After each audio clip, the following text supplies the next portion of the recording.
네, 이번 시간은 국토기획법의 12번째 테마인 개발행위 허가에 관해서 기출문제를 총 정리해 보겠습니다. 자, 기출문제는 21문제 정도인데 나온 문제가 또 나오는 경향이 있으니까 한 번에 쭉 풀어보도록 하겠습니다. 자, 1번부터 보겠습니다. 자, 지금 개발행위 허가에 관한 설명이라 틀린 것은 자, 도시계획 사업에 의한 경우라도, 자, 우리 도시계획 사업에 의한 경우라도 일정 규모 이상의 건물을 신축하는 경우에는 개발행위 허가를 받아야 된다는데, 자, 이 질문은 우리 어떻게 풀어야 됩니까? 자, 도시계획 사업은 공익사업이기 때문에, 자, 우리 개발행위 허가는 공익사업이 아닌 민간사업일 때 허가를 받는 것이지, 도시계획 사업 같은 경우는, 자, 우리 세 종류가 있었죠. 자, 일정한 규모 같은 거 따지지 않고 허가 대상에서 제외됩니다. 그래서 우리 도시계획 사업은 도시계획 시설사업, 도시개발사업, 정비사업이 있는데, 자, 그런 것들은 공익사업이고 별도의 절차가 있으니까 이 개발행위 허가 대상에서 제외가 됩니다. 규모에 상관없습니다. 자, 두 번째, 재해복구나 재난 수습을 위한 응급조치면 자, 이거는 재해복구를 위해서 반드시 필요한 개발행위이기 때문에 허가받지 않고 할 수가 있습니다. 자, 일단 틀린 거는 요 1번 지문 자체가 틀렸다고 봐야 되겠네요. 2번은 맞습니다. 재해복구를 위한 응급조치는 개발행위 허가받지 않고 할 수 있습니다. 이 재해복구를 위해서 반드시 급하게 필요한 행위이기 때문에 대신 요건 이제 우리가 사후 신고를 해야 되죠. 그래서 재해복구를 위한 응급조치는 개발행위 허가받지 않고 할 수 있다. 다만 행위 후 1개월 안에 허가권자한테 신고를 해야 됩니다.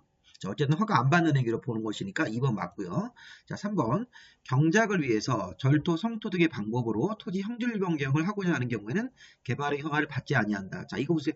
허가를 안 받는 것입니다. 자, 그 이유는 경작을 위해서 농사지을 목적으로 절토, 성토 같은 형질 변경을 하면 농사지는 행위이기 때문에 개발의 허가에서 제외시켜 주는 것이죠. 우리나라는 농업이나 임업이나 어업 관련된 개발 행위는 허가 대상에서 제외되는 그런 규정들이 있습니다. 국토기획법에. 자, 네 번째. 자, 개발행위 허가권자는 대통령령이 정하는 바에 따라서 자, 개발행위에 따른 기반시설의 설치를 조건부로 개발행위 허가를 할 수 있습니다. 자, 이게 바로 이제 조건부 허가로서 맞는 것이죠. 그래서 개발행위 허가할 때 5가지 예시된 조건을 붙일 수 있습니다. 자, 기반시설의 설치나 용지 확보, 두 번째 위해 방지, 세 번째 환경오염 방지, 네 번째 경관, 다섯 번째 조경 등 해가지고 기본적으로 5가지 예시된 그런 개발행위 허가를 할 때 조건부로 허가할 수 있습니다. 그 다음에 이제 5번째, 자, 개발행위 허가권자는 개발행위 허가를 받지 않고 개발행위를 한 사람들이 위법한 거죠. 또 허가 내용과 다르게 개발행위 한 사람에 대해서는 원상회복을 명할 수 있고 이 원상회복을 따르지 않았을 때는 행정대집행법에 따라서 강제로 원상회복을 할 수도 있습니다. 자, 맞는 지문으로 봐야 되겠고 정답은 1번이 되겠네요. 자, 이런 지문들은 기본적인 지문들이니까 한번 그 앞에 기본 이론을 보셨으면 충분히 풀 수 있으실 겁니다. 자, 2번 문제. 자, 우리 개발행위 허가를 일정 기간 받아주지 않고 제한할 수도 있습니다. 자, 개발행위 허가의 제한 이렇게 자, 옳은 것을 찾는 것인데 자, 제한하고자가 국토교통부 장관인 경우에는 자, 시장문서 의견을 청취를 요하지 않는다. 자, 우리 개발행위 허가를 제한할 때 국토교통부 장관, 시도지사, 시장군수가 모두 제안할 수 있는데 자, 그중에서 국토교통부 장관하고 시도의사가 제안할 때는 즉 하급자인 시장군수 의견을 들어서 제안을 해야 되기 때문에 자, 여기 시장군수, 국토교통부 장관이나 시도지사인 경우에는 시장군수 의견을 들어서 개발행위 허가를 제안을 해야 됩니다. 그래서 1번 질문 틀렸습니다. 의견 청취를 요한다고 하셔야겠습니다. 두 번째, 자, 제안을 하고자 하는 자가 국토교통부 장관의 경우에는 중앙도시계획의 심의를 거쳐서 제안한 것이죠. 최초로 제안할 때는 심의를 거치고 연장을 할 때는 심의를 안 거치는데 어쨌든 국토교통부 장관 할 때는 중앙도시계획위원회, 시도지사나 시장군수가 개발행위 허가를 제안할 때는 지방도시계획위원회 심의를 거쳐야 됩니다. 거치지 아니한다 틀렸네요. 자, 3번. 자, 제한 기한을 연장하는 자가 국토교통부 장관 할 때는 자, 처음에 제안할 때는 처음에 우리가 한번 제한할 때 최초로 3년 정도 이내로 제한할 수 있죠. 근데 우리가 이제 그 허가 제한 사유 중에서 이 세 가지는 1회 하나요 2년 내에서 연장할 수 있습니다. 자, 이때 중요한 게 뭐냐면 연장이 될 때는 심의를 안 거치고도 제한할 수 있습니다. 그래서 제한 기간을 연장하는 자가 국토교통부 장관 할 때는 심의 같은 거 없이 그냥 바로 연장 조치가 들어갈 수 있습니다. 자, 최초로 제한할 때는 처음에 3년 정도 이내로 제한하고 자, 1회 하나여 2년 내에서 연장을 할 수 있는데 그 연장하는 사유가 이 개발행위 허가 제한 사유 중 3가지가 연장이 됩니다. 자, 그때 연장을 할 때는 심의를 안 거치기 때문에 3번 틀렸습니다. 자, 4번. 지구단위계획구역으로 지정된 지역은 개발행위 허가 제한의 연장이 가능하다. 자, 볼 겁니다. 자, 4번 지문이 맞습니다. 자, 5번. 녹지 지역에서 수목이 집단적으로 생육하고 있어서 자, 이런 수목 같은 걸 보존할 필요가 있을 때는 최초로 제한 3년만 제한하는 거지 최장 연장이 안 됩니다. 이건 연장이 안 되는 사유니까 4번, 5번에 대한 걸 보시고 정답은 4번으로 보시고 회사를 보겠습니다. 허가 제한 사유가 1번, 2번, 3, 4, 5번이 있는데 이 3, 4, 5번만 제한 기간에 연장이 가능한 것이죠. 그래서 앞에다 보시면 표초 제한할 때 도시계획위원회 심의를 거쳐서 한 차례만 3년 정도 이내로 제한할 수 있다. 단 제한 사유 중 3, 4, 5번 사유는 한 차례만 2년 정도 이내로 연장할 수 있다. 자, 주의, 연장을 할 때는 심의를 안 거칩니다. 자, 이게 첫 번째 제한 사유하고 두 번째는 연장이 안 됩니다. 자, 우리가 녹지 지역 같은 데서 수목이 집단적으로 생육하고 있거나 조수류 같은 야생동물들이 서식하고 있을 때 문양동지가 있어서 얘네들을 보존할 필요가 있을 때는 환경보호 목적으로 제한할 때는 개발행 허가를 3년 정도 이내로만 제한할 수 있고 연장이 안 되고 자, 주변의 환경, 경관, 문화재 이게 국가유산으로 바뀌었죠, 이름이. 수정을 했고 주변의 환경, 경관, 미관, 문화재 같은 국가유산 등이 크게 오염될 우려가 있는 지역도 이런 환경보호를 위해서 자, 처음에 이렇게 3년 정도 이내로만 제한할 수 있고 연장은 안 됩니다. 자, 반면에 여기 분홍색으로 체크한 것들은 행정청 내부 업무 때문에 제한을 하는 겁니다. 개발행 허가를 안 받아줍니다. 자, 그리고 행정청이 보십시오. 자, 연장까지 할 수 있는데 자, 도시기본계획이나 도시관리계획을 수립하고 있는 지역이고 이 계획 자체가 결정되면 앞으로 허가 기준이 달라질 것이다 이렇게 예상됩니다. 앞으로 허가 기준을 다르게 적용할 것이고 이 계획 자체를 수립하고 있으니까 이런 계획이 확정될 때까지는 개발의 허가를 제한하고 이렇게 연장도 할 수 있습니다. 자, 지구단위 구역이 지정된 지역들, 기반시설 부담구역 지정되면 관련 계획이 별도로 나오기 때문에 그 계획이 나올 때까지는 허가를 제한할 수 있습니다. 그리고 연장도 할 수 있죠. 자, 이 내용을 가지고 보시면 아까 우리 문제에서 지구단위 계획구역 지정된 지역은 이 제한사유 4번이기 때문에 연장이 되고 이 수목이 집단적으로 생육하고 있는 지역들은 요거는 환경보호 목적으로 1번 제한사유니까 연장이 불가합니다. 정답이 4번 되겠습니다. 네, 개발행위 허가 제한 같은 거 5가지 사유가 있는데 1, 2번은 연장이 안 되고 3, 4번 같은 경우는 행정청의 내부 업무고 또 어떤 계획 같은 걸 앞으로 수립하고 있으니까 이 계획이 완성될 때까지는 허가를 제한할 수 있고 연장이 가능하다. 이거 되게 중요한 부분이기 때문에 다시 한번 잘 확인을 해보시기 바랍니다. 자, 공법은 계속 반복입니다. 기본 이론 반복하고 기출문제 풀면서 또 내용 반복하고 이렇게 하시면서 기출문제를 열심히 보시면서 확인하시면 되겠습니다. 다음에 3번 문제. 자, 개발행위 허가에 제한 관련된 내용이 또 나왔네요.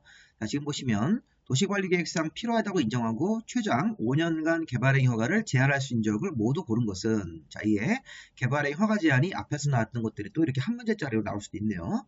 자, 녹지지역 같은 데서 수목이 집단적으로 자라고 있거나 조수료 집단 서식, 우량농지 보존할 필요가 있을 때는 이 환경 보존 목적이기 때문에 허가 제한을 연장할 수 없습니다. 이건 최장 3년까지만 제한할 수 있고 주변의 환경, 경관, 미관, 국가유산 같은 것들이 크게 오염, 손상될 우려가 있는 지역도 최대 3년까지만 제한하죠. 연장이 안 됩니다.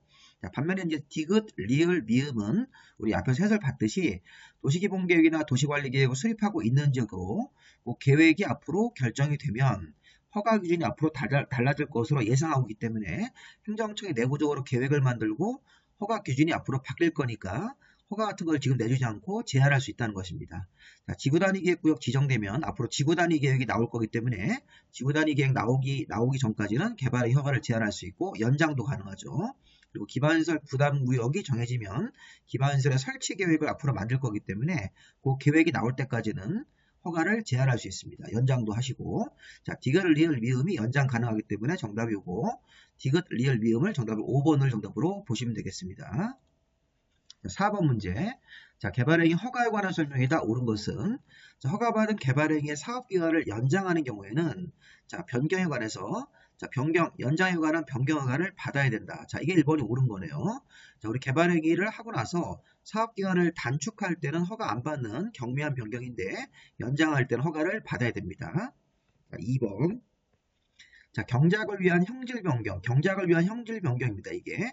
자, 경작을 위한 경우라도 전답사의 지목 변경을 수반하는 형질 변경은 자, 우리 이제 앞에서 자, 농사짓는데 필요한 절토성토 형질 변경은 자, 농사질 목적으로 토지 형질 변경 절토성토 할 때는 개발행위 허가를 안 받습니다. 자, 이 앞에 있는 지문이 경작이 농사고 전답사의 지목 변경도 뭐 전이 답으로 가든지 답이 전으로 가는 것은 다 이거 농업행위입니다. 자, 만약에 전이 지목이 대지로 갈 때는 이때는 자, 허가를 받아야 될 여지가 있는데 지금처럼 전답사의 지목 변경은 허가를 안 받고 할 수 있습니다.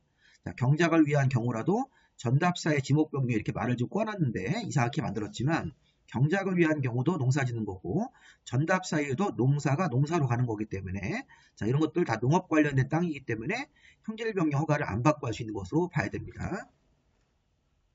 다만 이 지문이 변형돼서 경작을 위한 경우라도 자, 전이 대지로 지목 변경한다 이런 거 나오면 허가를 받아야 된다고 해석해야 됩니다. 자, 이렇게 해서 우리가 전답사에는 경작하는 그런 행위로 보기 때문에 허가를 안 받고 할 수 있습니다.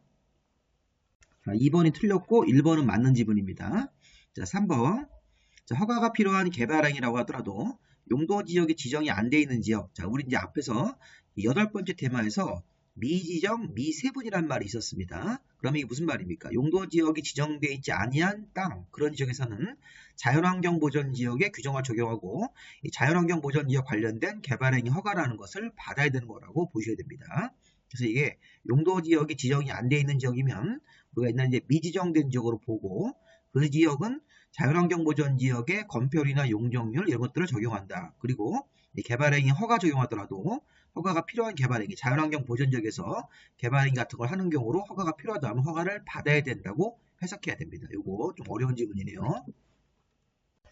자, 네 번째, 허가관청이 허가할 때 조건을 붙여서 개발행위 허가하는 것이 허용되지 않는다가 아니라 이 조건부 허가라는 거 있었죠? 기반설의 설치나 용지 확보, 위해 방지, 환경오염 방지, 경관, 조경 등의 조건부로 개발행위 허가할 수 있으니까 이 4번 지문도 틀렸습니다. 허용이 되는 것으로 봐야 되겠죠. 그리고 개발행위 허가 대상 토지가 2개 이상 용도지역에 걸쳤을 때는 개발행위 허가의 규모를 적용할 때 가장 큰 규모의 용도지역을 적용하는 것이 아니라 이렇게 하나의 토지가 2군데 용도지역 걸쳐서 개발행위 허가 같은 거 받을 때는 각각의 용도지역 기준을 적용하는 것입니다. 이걸 갖다가 가장 큰 규모의 용도지역 규정을 적용하는 게 아니라 각각의 용도지역 규정을 적용한다 이렇게 바꿔야 됩니다. 각각으로 설명을 드리겠습니다. 자, 일단 정답은 1번으로 하시고 이 5번 관련해서 해설을 좀 보겠습니다. 좀 어려운 내용이라서. 자, 우리가 이제 개발행위 허가 중에서 토지 형질 변경을 우리가 찾는 겁니다. 자, 우리 건물의 건축, 그 다음에 물건의 적재 1개월 이상, 그다음에 토지 형질 변경, 토속의 채취, 토지 분할 이렇게 5가지 개발행위 중에서 토지 형질 변경을 할 때는 용도 지역별로 여기 써있는 요 면적의 미만으로만 허가받을 수 있습니다. 우리 암기하실 때 135, 335, 만만천, 만만천 이렇게 암기하는 겁니다. 그래서 이게 지금 보시면 135, 335 단위는 만만천, 만만천인데 자, 5천부터 5천 미만이 제일 규제가 센 자연환경 보전지역. 자연환경 보전지역은 토지 형질 변경 같은 거 할 때 5천 미만으로만 받을 수 있다. 자, 5천 이상이면 불허가 됩니다. 자, 5천보다 작게 미만으로 허가받을 수 있다. 자, 농림지역 관리지역은 3만, 3만. 그 다음에 보전녹지가 5천, 그 다음에 공업지역은 3만, 나머지 주거성업, 자연녹지나 생산녹지는 1만 미만인데 일단 우리가 암기할 때는 135, 335, 만만천, 만만천 이렇게 하시고 자, 끝에서부터 자연환경, 농림, 관리지역의 형질변경 허가를 받을 수 있는 면적이다. 그리고 여기 이제 1, 2, 3번은 주거, 이게 도시지역인데 자, 도시지역은 주, 상, 공, 녹지로 나눌 수 있죠. 이때 우리가 주거성업지역하고 자연녹지하고 생산녹지를 이렇게 모아서 1만 미만, 공업지역은 공장 지어야 되니까 주거성업지역보다 좀 크게 3만 미만으로 형질변경 허가를 받을 수 있습니다. 녹지 중에서 보전녹지는 자연녹지보다 생산녹지랑 다르게 5,000제곱미터 미만으로 형질변경 기준 면적이 제일 작습니다. 자, 이게 우리가 기본적으로 허가를 받을 때 이 면적을 지켜서 이 미만이면 허가를 받을 수 있고 이상이면 불허가인데 문제는 이 면적을 적용할 때 뒤에 그림 좀 보십시오. 이런 게 있습니다. 자, 어떠한 하나의 땅이 있는데 여기도 땅이 이렇게 있는데요. 자, 2군데 용도지역에 걸쳐서 토지 형질 변경 허가를 받고 싶다는 얘기입니다. 걸친 겁니다.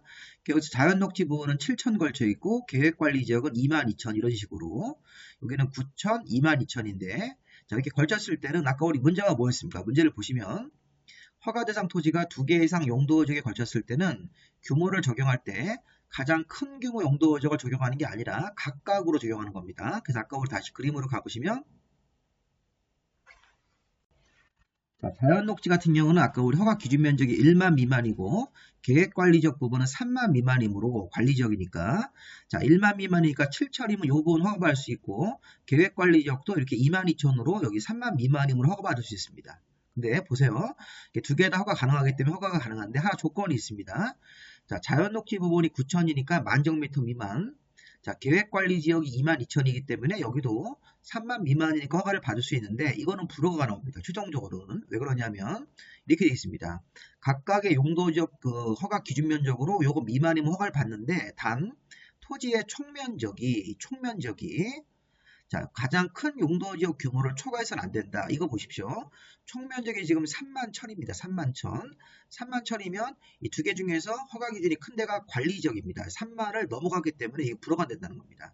각각으로는 허가받지만 토지 총면적 자체가 3만 천이 이 두 개 중에서 가장 큰 용도지역 규모, 관리지역 규모가 3만 그거보다 크기 때문에 이거는 불허가 쳐야 됩니다. 이 조건에 걸려서.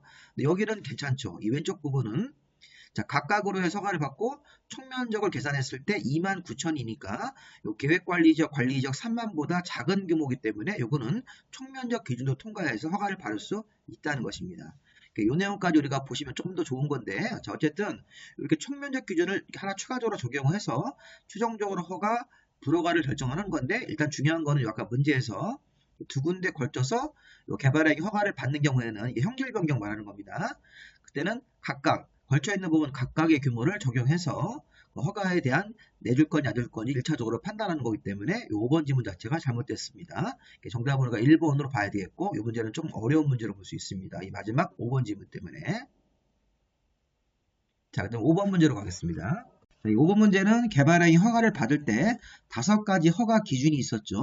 자, 그 기준에 해당되는 것을 보기를 주고 자, 모두 찾아라 이런 얘기입니다. 자, 지금 보시면 개발행위 허가를 받으려면 허가권자가 5가지 기준을 심사해서 하나라도 걸리면 불허가인데 근데 지금 보니까 용도지역별 특성을 고려해서 대통령령으로 정하는 개발행위의 규모가 아까 우리 좀 전에 봤던 135, 335를 말하는 겁니다. 이 대통령령으로 이 개발행위 중 형질 변경은 135, 335, 만만천, 만만천, 그 미만이면 허가를 내준다. 그 얘기니까 허가 기준이 맞습니다. 자, 두 번째.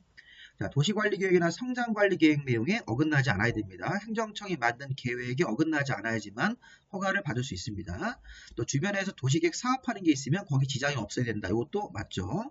그 다음에 주변 지역의 토지 이용 실태라든가 아니면 주변에 어떤 환경 같은 것들이 있고 주변에 경관 같은 거 있는데 그런 것들이랑 잘 조화를 이뤄야 됩니다. 자, 쉽게 얘기하면 주변 환경과 경관과 조화를 이뤄야 되고 해당 개발행위에 따른 기반시설의 설치나 용지 확보 계획이 적절해야 된다. 기반시설 설치가 적절하게 들어가야 되고 주변 환경이나 경관과 조화를 맞춰야 되고 도시계획 사업 같은 거 주변에서 하면 거기 지장이 없어야 되고 행정청이 만든 계획하고 잘 맞아야 되고 개발행위 허가 규모 같은 것들이 있으면 그런 것도 맞아야 됩니다. 이 5가지가 모두 개발행위 허가 기준으로 봐야 됩니다. 정답은 5번입니다. 이런 식으로 문제를 낼 적도 있었으니까 보시고요. 자, 6번 문제. 6번 개발행위 허가에 관한 설명이다. 옳은 것은 자, 전답 사이의 지목 변경을 수반하는 경작을 위한 형질 변경은 이건 농사짓는 데 필요한 그런 형질 변경이기 때문에 허가 대상이 아니다. 맞습니다. 이게 맞네요. 자, 두 번째 허가를 받은 사업 면적이 5% 범위 안에서 축소하거나 확장하는 경우 자, 여기 확장은 들어가면 안 됩니다. 그래서 우리 개발행위 허가받은 사항을 변경할 때 변경허가인데 사업 면적을 5% 범위 안에서 축소하는 경우만 변경허가를 안 받고 확장하는 경우는 5% 범위 아니라도 허가를 받아야 됩니다. 자, 지금 같은 지문은 축소, 확장 둘 다 허가를 안 받는다고 했으니까 틀렸습니다. 5% 범위 안에서 사업 면적을 축소하는 경우만 변경허가를 안 받는 것이고 확장은 허가를 받아야 되기 때문에 2번 틀렸습니다. 자, 일단 1번이 맞는 지문으로 봐야 되겠네요. 자, 그 다음에 개발행위 허가하는 경우 조건부 허가할 수 있으니까 이 3번도 틀렸습니다.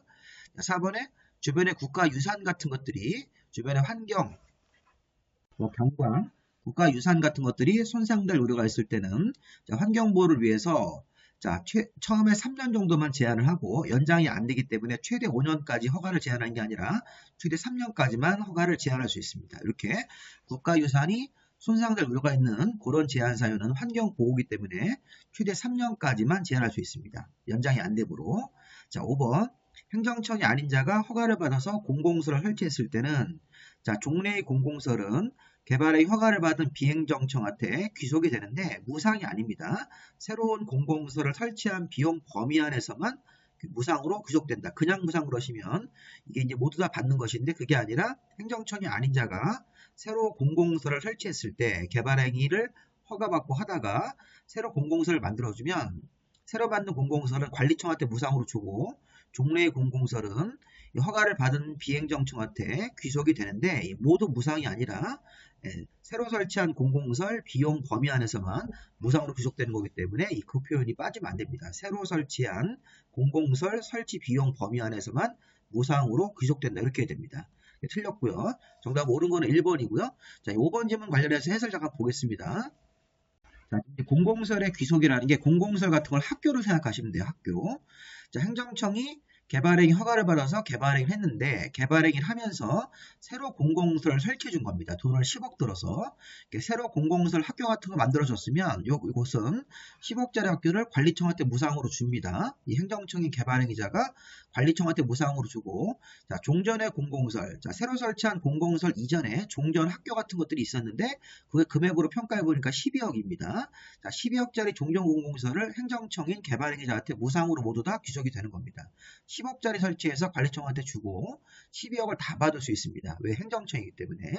비행정청 같은 경우는 새로 설치한 공공시설 위에랑 마찬가지로 관리청한테 무상으로 주고 10억짜리 무상으로 주고 자, 종전의 공공시설 같은 거 12억짜리를 새로 설치한 공공시설 비용 범위 안에서만 무상으로 귀속되는 거기 때문에 10억만큼만 귀속을 받는 거지 12억을 다 귀속받는 것이 아니라는 것입니다. 이거 행정청이 아니기 때문에. 그래서 앞에서 우리가 행정청이 아닌 자가 허가를 받아서 공공시설을 설치했을 때는 이 종래의 공공시설을 귀속을 받는데 자, 무조건 다 무상이 아니라 새로 설치한 공공시설 범위 안에서 무상으로 귀속된다. 이렇게 되겠죠. 정답이 이거 틀린 지문이고 옳은 것은 그러니까 1번만 옳은 지문으로 봐고 나머지는 다 틀렸습니다. 자, 7번 문제. 자, 개발행위 허가에 관한 설명이다. 틀린 것은 자, 지금 사업 면적을 5% 범위, 이게 또 나왔네요. 사업의 부지 면적을 5% 범위 안에서 축소하는 경우만 변경허가를 안 받지 확대하는 경우는 변경허가를 받아야 되기 때문에 확대 또는 축소 둘 다 변경허가를 받지 않는다고 하시면 틀린 지문입니다. 이게 바로 답이네요.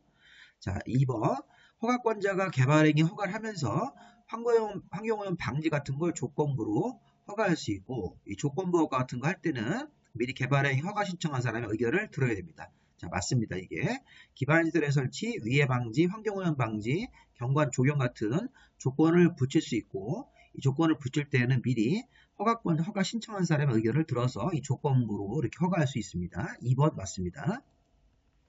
자, 3번 허가 신청한 내용이 성장관리계획에 어긋나면 허가해서는 안 되는 것이죠. 이게 이제 허가 기준 중에 도시관리계획이나 성장관리계획에 맞아야지만 허가를 받을 수 있으니까 이 3번도 맞습니다. 자, 4번 질문은 조금 어려운 질문인데 이게 자연녹지 지역에서는 심의를 거쳐서 허가 기준을 강화하거나 완화할 수 있습니다. 자, 이 부분이 이제 뭐냐면 이 생산관리, 계획관리, 자연녹지 지역이 세 군데 지역입니다. 자, 우리 생산관리, 계획관리, 자연녹지 같은 유보 용도일 때는 허가 기준을 심의를 거쳐서 자, 강화하거나 완화 적용할 수 있습니다. 자, 좀 어려운 지문인데 이 시험 문제에서 한 2번 정도 나왔으니까 이 자연녹지 같은 거 대표적으로 자연녹지, 계획관리, 생산관리 지역에서는 심의를 거쳐서 허가 기준을 강화 또는 완화할 수 있다. 이렇게 문장을 한번 좀 봐두십시오. 자, 그 다음에 이제 자, 우리 개발행위 허가를 받은 사람이 건축 같은 걸 완료하면 중공검사라는 걸 따로 받아야 됩니다. 자, 우리 개발행위 5가지 중에서 이 3가지 개발행위는 중공검사를 받아야 되죠. 자, 5가지 개발행위는 건축물의 건축이나 공작물 설치. 두 번째는 녹지관리, 자연환경 보존지역에서 물건을 1개월 이상 쌓아두는 것. 녹지관리, 자연환경 보존지역에서 물건을 1개월 이상 적재하는 것. 세 번째 토지형질 변경, 네 번째 토석 채취, 5번째 토지의 분할이죠. 자, 그런 것들에 대해서 이 법이 정하는 조건에 맞으면 허가를 받아야 되는데, 자, 지금 보세요. 자, 개발행위 허가를 받은 사람이 자, 건축을 완료했으면 중공검사를 허가권자한테 받아야 됩니다. 건물의 건축이나 공작물 설치는 중공검사 대상이 됩니다. 자, 그런데 이 사용 승인을 이 개발행위 허가를 받고 건축을 완료한 자가 건축법의 적용을 받아서 사용 승인이라는 절차를 먼저 받으면 이 사용 승인으로 이 중공검사를 대체할 수 있으므로 중공검사를 받지 않아도 됩니다. 그래서 이게 이제 중공검사를 받지 않을 수 있는 예외입니다. 이게. 그래서 개발행위 허가를 받은 사람이 건물 건축을 했으면 허가권자한테 중공검사를 받아야 되는데 중공검사 받기 전에 건축법에 따라서 사용 승인이 아닌 걸 받으면 국토계획법상 중공검사를 이게 유사한 절차로 보고 이거를 의제해서 중공검사를 받지 않아도 됩니다. 맞는 지문입니다. 지금 보시면 다 맞는 지문이고 아까 1번 지문이 틀린 지문으로 봐야 되겠죠. 자, 8번 개발행위 허가에 관한 설명이다. 틀린 것은 자, 토지 분할에 대해서 개발행위 허가를 받고 이제 분할행위를 마친 겁니다. 그러면 중공검사를 받아야 된다는데 이게 틀렸습니다. 자, 아까 제가 개발행위 5가지 중에서 자, 이게 물건의 적재하고 토지 분할은 중공검사를 받는 것이 아닙니다. 그리고 5가지 개발행위 건물의 건축, 토지 형질 변경, 건물의 건축과 공작물 설치. 두 번째, 녹지관리 자연환경 보전 지역에서 물건을 1개월 이상 적재하는 것. 세 번째, 토지 형질 변경. 네 번째, 토지 분할. 토석 채취. 5번째가 토지 분할이 있었는데 자, 토지 분할과 물건의 적재는 땅을 파는 공사가 없으므로 중공검사를 받는 대상이라고 볼 수가 없습니다. 그리고 1번 질문 틀렸습니다. 자, 이게 바로 답이겠네요. 자, 두 번째, 건물의 건축에 대해서 개발행위 허가를 받고 나서 연면적 5% 범위 안에서 확대. 아까 자, 허가를 받고 나서 자, 건축물의 연면적이나 건축물의 부지 면적을 5% 범위 안에서 축소하는 경우는 변경허가를 안 받지만 확대하는 경우는 변경허가를 받아야 됩니다. 이거 맞는 지문입니다. 3번 개발행위 허가하는 경우 미리 허가 신청자 의견을 들어서 경관 등의 어떤 조건부로 허가할 수 있는 것이죠. 조건부 허가 맞고 자, 그 다음에 4번에 보시면 도시개발법에 따라서 도시개발 사업을 하면 자, 우리 도시개발 사업은 이게 도시계획 사업에 해당되는 겁니다. 앞에 우리 공익사업인 도시계획 사업은 도시계획 시설사업, 도시개발 사업, 정비 사업이 있으므로 이 도시개발 사업은 자, 공익사업인 도시군 계획 사업이기 때문에 개발에 허가 받지 않아도 되는 것입니다.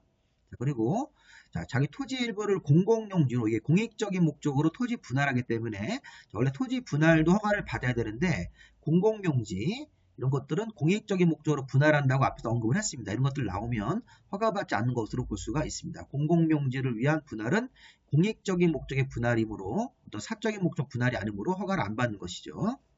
지금 보시면 1번을 답으로 보시면 되겠습니다. 자, 이걸 좀 간단하게 보시면 중공검사 대상은 3개입니다.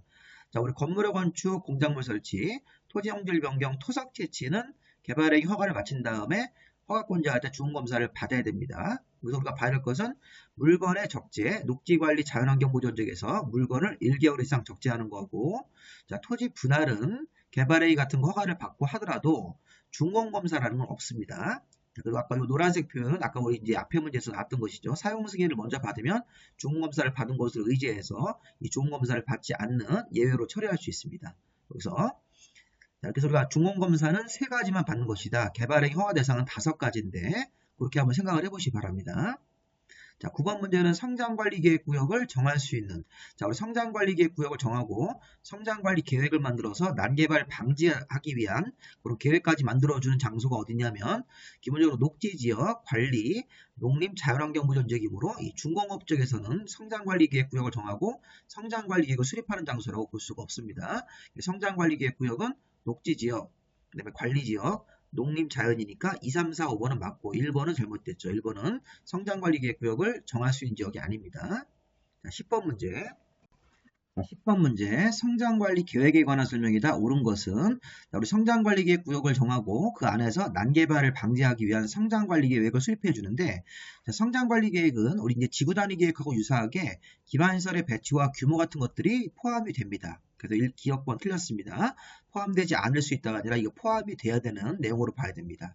자, 두 번째, 성장관리계획구역은 우리 앞에 문제에서 봤듯이 주거성업공업지역이 아니라 성장관리계획구역은 녹지지역, 관리지역, 농림, 자연환경보전지역에다가 지정을 할 수 있습니다. 요거 니은번은 맞죠? 주거서 공업적은 지정 대상이 아니라고 했기 때문에 맞습니다. 자, 디귿번. 자, 성장관리계획을 계획관리지역 같은 땅 용도지역에서 성장관리계획 구역을 정하고 성장관리계획을 수립하면 건폐율이 원래가 40%에서 10% 가산돼 가지고 50% 이하 범위안에서 이 조례가 정하는 건폐율을 정할 수 있습니다. 자, 건폐율이 커지는 완화 현상이니까 자, 니은 디귿은 맞네요. 자, 기억은 틀렸고요. 정답 이거 4번으로 봐야 되겠습니다. 아까 우리 마지막 질문에서 자, 요거를 한번 다시 한번 보십시오.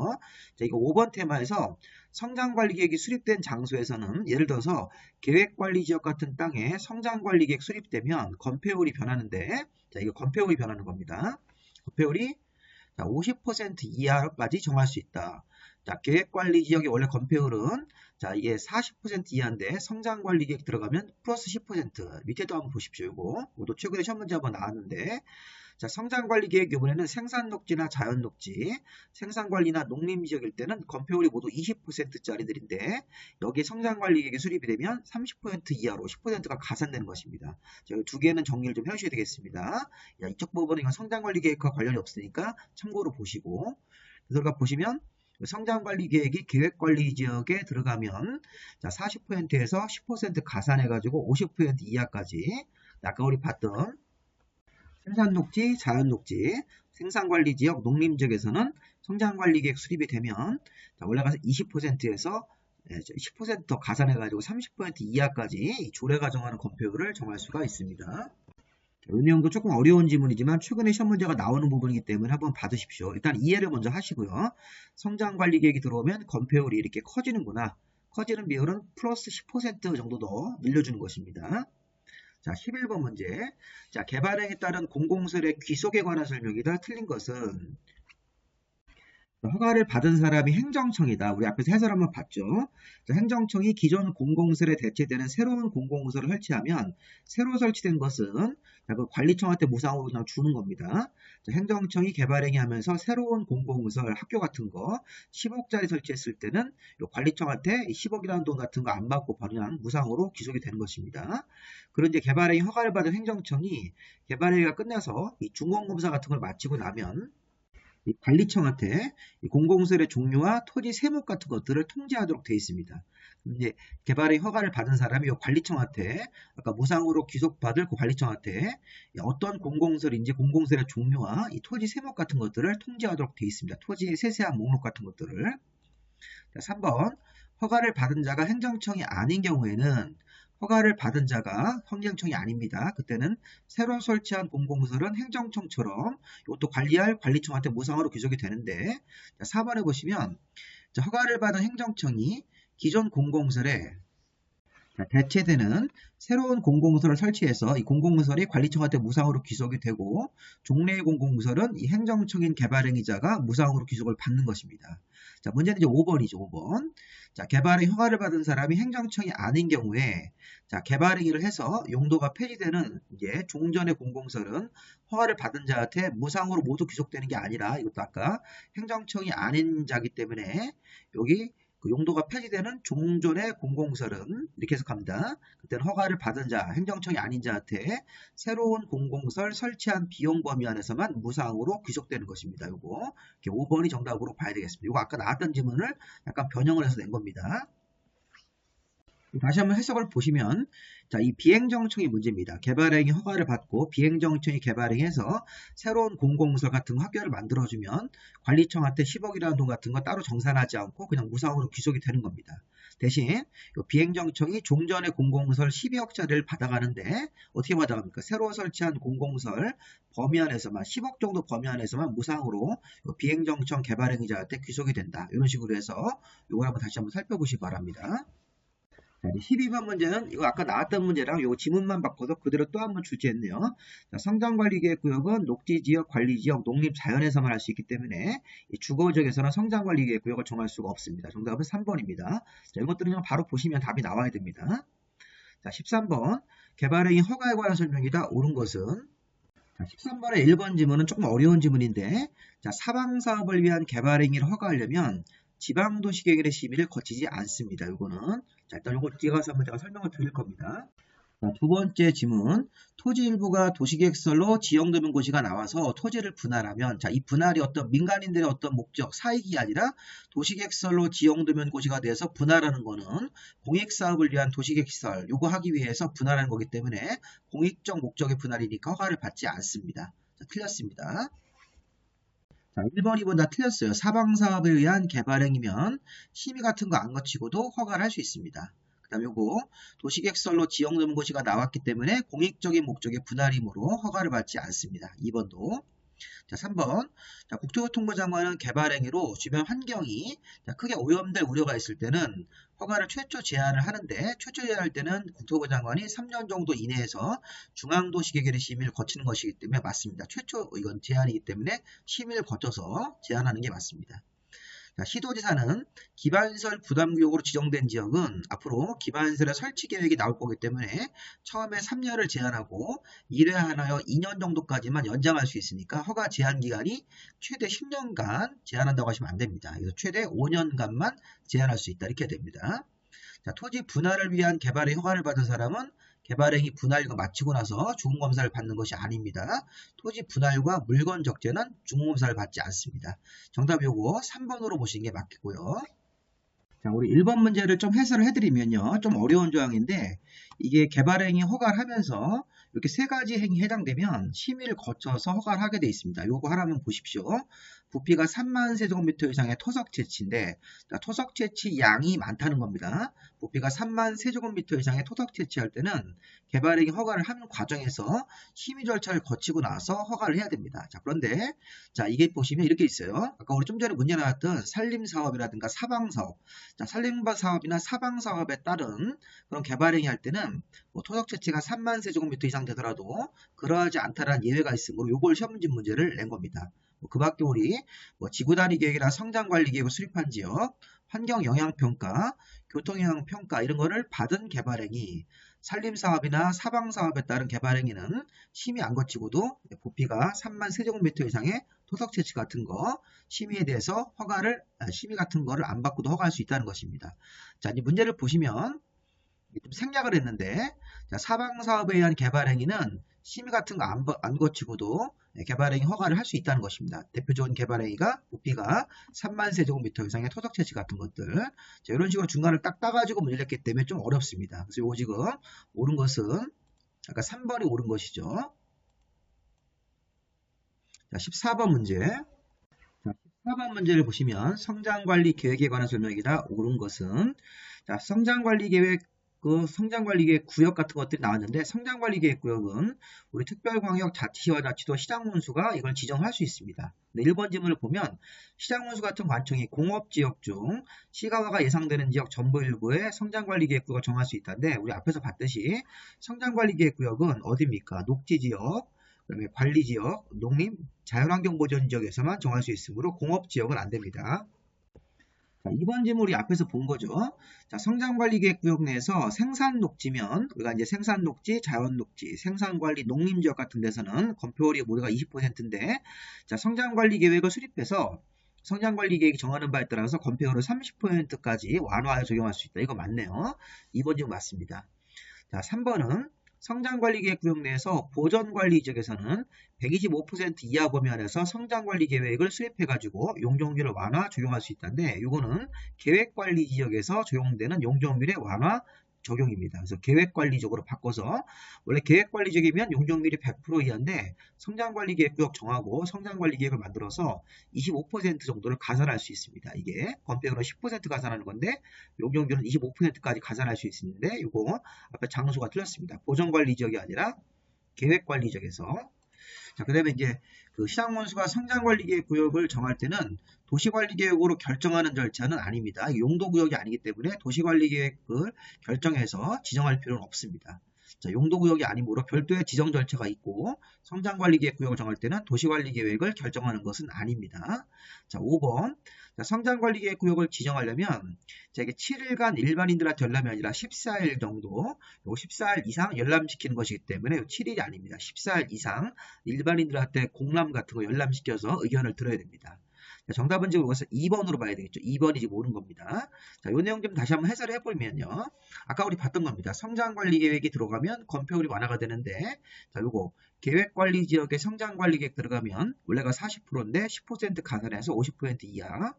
이번에는 생산녹지, 자연녹지 같은 아까 문제 나왔던 생산녹지, 자연녹지, 생산관리나 농림은 원래가 20%밖에 안 되는데 성장관리계획 들어가면 30% 이하까지 커질 수 있습니다. 자, 용적률도 완화되는 게 딱 하나 있습니다. 계획관리 지역에 성장관리계획 들어가면 용적률이니까 원래가 100% 이하인데 25% 가산해서 125% 이하. 아까 요걸 문제를 낸 거죠. 그 3번 질문에서 이게 보전관리 지역으로 내면 안 됩니다. 계획관리 지역. 이렇게 해서 그거 문제 해설해 보시고요. 자, 15번 문제는 이 공공시설의 귀속이 또 나왔네요. 자, 개발행위 허가를 받은 자가 행정청이라고 되어 있네요. 네, 그러면 공공시설의 귀속에 관한 설명으로 옳은 것은 자, 허가를 받은 자가 행정청이니까 새로 설치한 공공시설은 자, 그것을 관리할 관리청한테 무상으로 귀속된다. 바로 맞네요, 이게. 자, 개발행위 허가를 받은 사람이 새로 공공시설을 설치했을 때는 새로 설치한 공공시설 같은 것들을 관리청한테 무상으로 다 귀속이 되는 것입니다.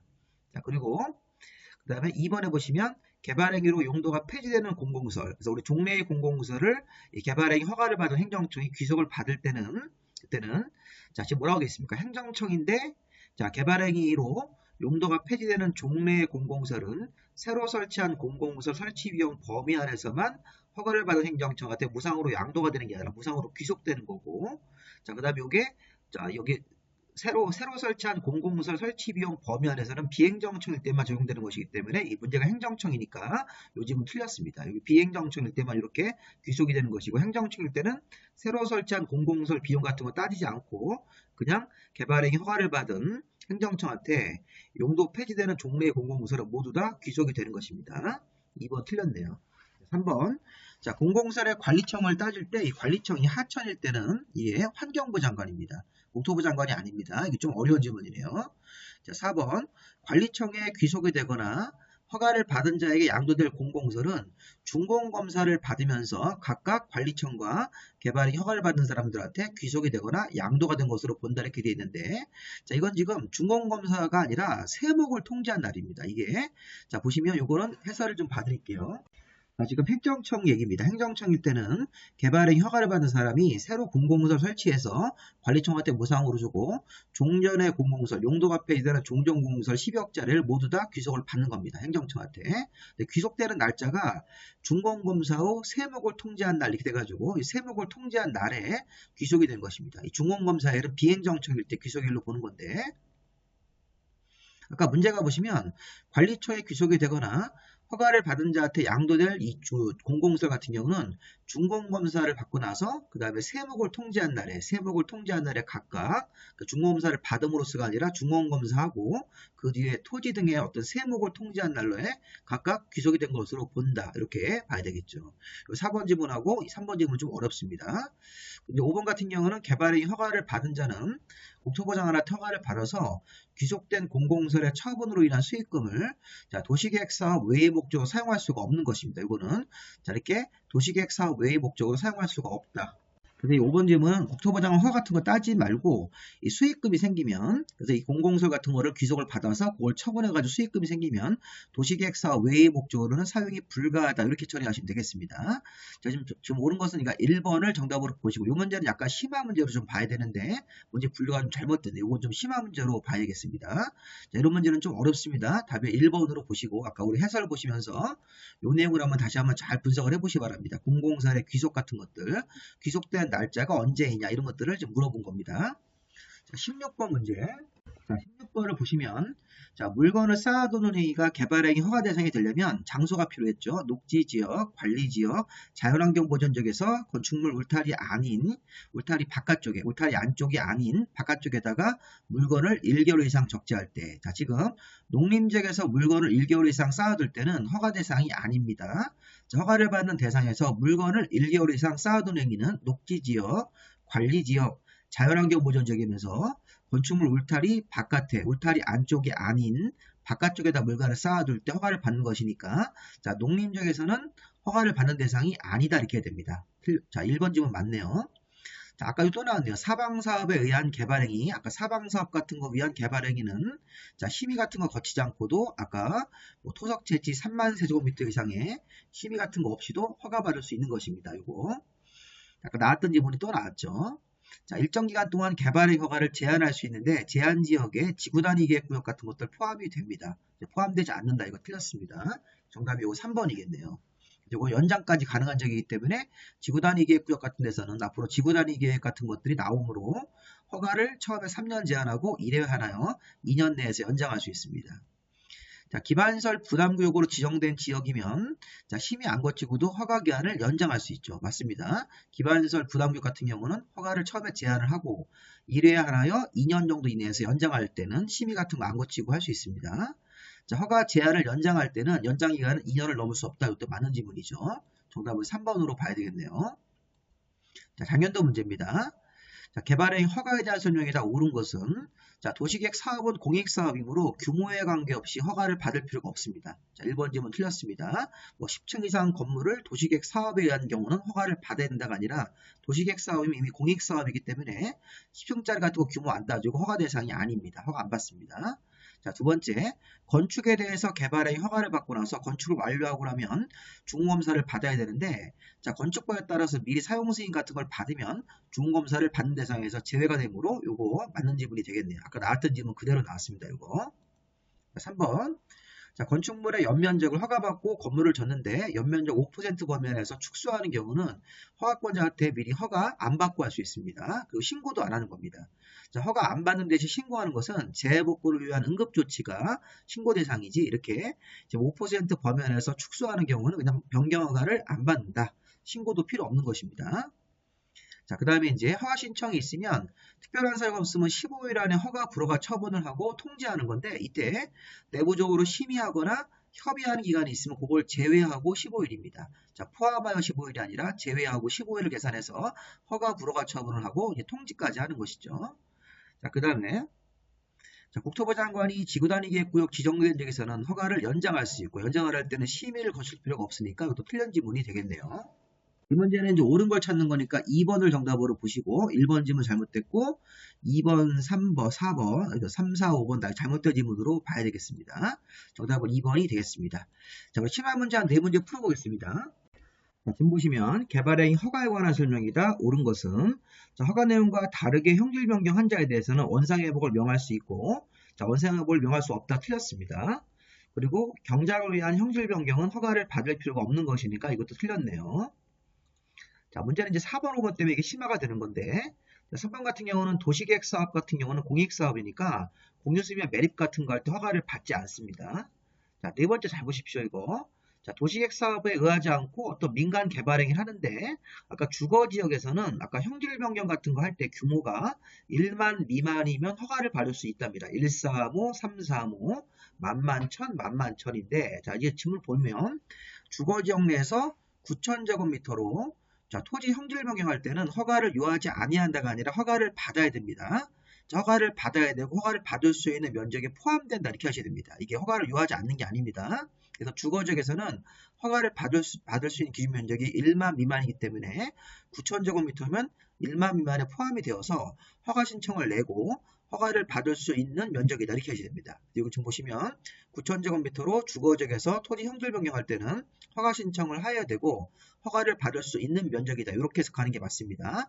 4번 지문에 이제 우리 많이 속습니다. 이거. 자, 5번에 보시면 지구단위 계획이 수립된 지역에서는 아까 우리 앞에서 뭐 사방사업 같은 것도 있었고 또는 뭐 성장관리 계획이나 지구단위 계획이 수립된 지역이면 토석채지 3만 세제곱미터 이상 이런 거 하더라도 심의 거치지 않고 허가 받을 수 있다. 요거 지금 맞는 지문으로 봐야 됩니다. 정답이 5번이겠네요. 이거 아까 5번 질문 다시 한번 보시면요. 다음에 개발행위 할 때는 대표적으로 여기 마지막 3번 같은 거 위주로 도시계획위원회 심의를 거쳐서 허가를 해야 되는데 부피가 3만 세제곱미터 이상의 소속채지 다만 해당되는 개발행위가 지구단위 계획이나 성장관리계획을 수립한 지역 환경영향평가를 받은 그런 개발행위 교통영향평가를 받은 개발행위 산림사업이나 사방사업 같은 그런 행위로 개발행위를 하면 그러하지 않다는 예외가 있으니까 아까 문제에서 요거 얘기하는 겁니다. 여기 보시면 5번 지문에 여기 지구단위 계획이 수립된 지역이니까 토덕채취 3만 세제곱미터 하더라도 심의 거치지 않고 허가를 받을 수 있다. 이게 지금 맞는 지문으로 봐야 됩니다. 좀 어렵죠, 이 부분이. 자, 조금 우리가 이제 공법을 공부하실 때 기출문제가 어려우시면 그런 부분들을 조금 더 넘어가고 좀 더 이론을 배우신 다음에 공부하시는 게 맞습니다.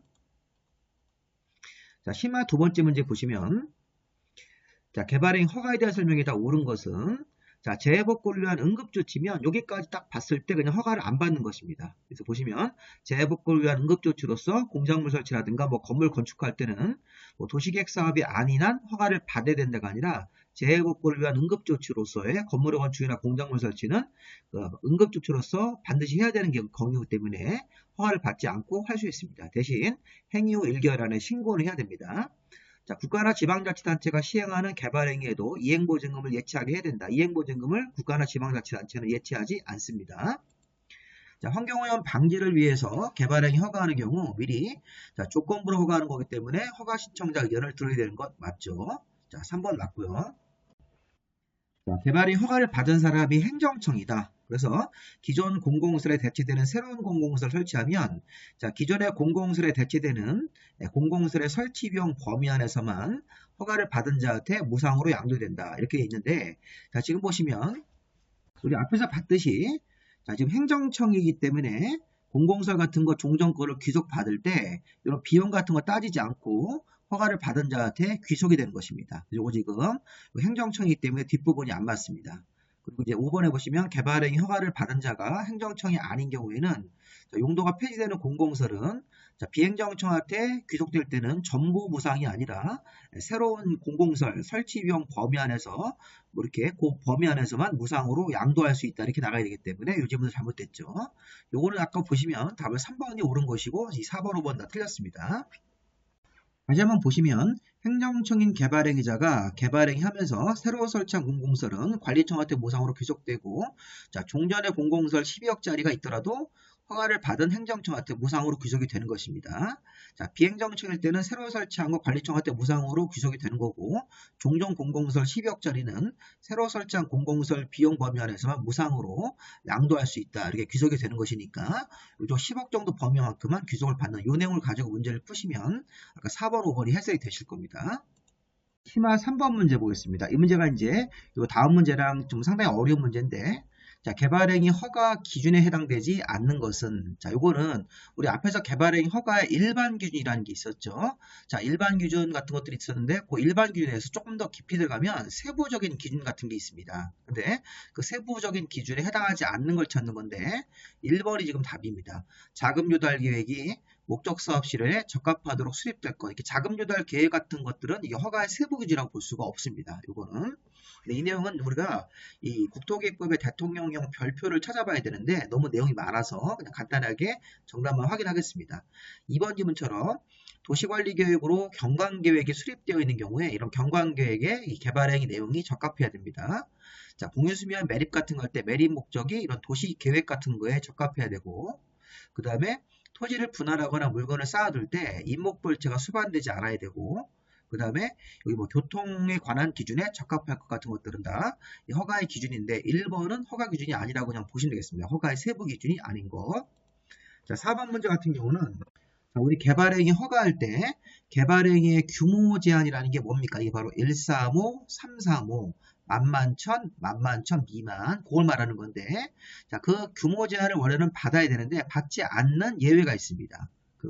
그것에 해당하지 않는 걸 찾는 것인데 여기 보시면 답이 오고 4번입니다. 여기 보시면 뭐 환경 친화적 자동차 개발에 관한 법률에 따라서 수소연료 공급소를 설치하는 경우는 자, 이거는 허가 아까 규모 제한 같은 것들을 받고 나머지 여기 3번, 4번 지문하고 1번하고 2번 지문 같은 경우는 허가 규모 제한을 받지 않습니다. 그래서 보시면 이게 기본적으로 이제 어떤 뭐 좋은 목적이죠. 이것도 그냥 읽어보겠습니다. 지구단위 계획으로 정한 가구의 획지 범위 안에서 토지 형질 변경을 하는데 그 형질 변경하고 기반시설의 설치가 동시에 이루어지는 경우 그 밖에 뭐 농어촌 정비 사업이 이루어지는 경우 그 다음에 건축물의 건축이나 공작물 설치, 지목 변경을 수반하지 않고 하는 토지 복원 사업 그 다음에 뭐 국방 사업이 이루어지는 경우 이런 경우는 135, 335라는 면적 기준을 적용받지 않는데 이 수소연료 공급소를 설치하는 것은 135, 335라는 면적 기준을 적용을 받습니다. 이거 지금 4번을 정답으로 보시고요. 여기 보시면 아까 해설을 보시면 요거 얘기하는 겁니다. 허가 기준을 배제하는 것들이 지구 단위 계획으로 정한 가구 획지 범위 안에서 보시면 기반설의 설치와 동시에 이뤄지는 형질 변경이 동시에 이뤄지는 경우, 농어촌 정비사업, 국방 군사사업 같은 것도 있고, 그 밖에 여기 보시면 건물의 건축이나 공작물 설치, 지목 변경을 수반하지 않고 시행하는 토지 복원 사업이 있는데 여기 찾아봐도 아까 수소연료 공급설 설치 같은 경우는 포함되어 있지 않습니다. 그래서 이런 것들은 그냥 참고로 보시고 이런 문제를 신경 쓰면 공부를 못합니다. 자, 일단 기출문이기 때문에 설명을 드렸지만 이런 4번을 정답을 하시고 그냥 가볍게 넘어가시기 바랍니다. 이런 것들이 있으니까 나중에 조금 더 공부하시고 나서 제가 세부적인 설명을 드리도록 하겠습니다. 이 문제 정답은 우리가 4번으로 보시는 게 맞겠습니다. 4번 같은 경우는 규모 제한을 받아야 된다 이렇게 해석하시면 되겠습니다. 자, 여기까지 우리 마무리하시고 강의가 굉장히 길었는데 자, 한번 쭉 한번 앞에 나온 문제들을 반복해서 한번 보시기 바랍니다. 여기까지 마무리하겠습니다.